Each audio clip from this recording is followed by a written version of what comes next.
WhatsApp guys നമ്മ ഇന്ന് ഞാനാക്കിയ ഒരു കാർഡ്ബോർഡ് പ്ലേ ബട്ടനും കാണാൻ പോകുന്നു നിങ്ങൾ.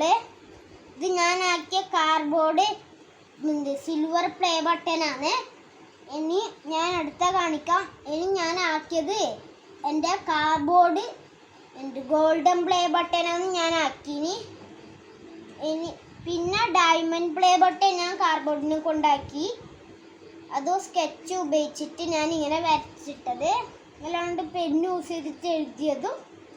ഓക്കെ ഗൈസ്, ഇനി ഇങ്ങനത്തെ വീഡിയോ നിങ്ങൾ ലൈക്കും സബ്സ്ക്രൈബും ചെയ്യണം. ഈ ഗോൾഡൻ പ്ലേ ബട്ടൺ വേണ്ടിയിട്ട് ഒരു ലൈക്ക്, അല്ല ഈ സിൽവർ പ്ലേ ബട്ടൺ വേണ്ടിയിട്ട് ഒരു ലൈക്ക്, ഈ ഗോൾഡൻ പ്ലേ ബട്ടൺ വേണ്ടിയിട്ട് ഒരു സബ്സ്ക്രൈബ്, ഇതിന് വേണ്ടിയിട്ട് ഒരു ഷെയർ. ഓക്കെ, എന്നൊക്കെ നിങ്ങൾ ഈ വീഡിയോക്ക് കമൻറ്റ് ചെയ്യണം.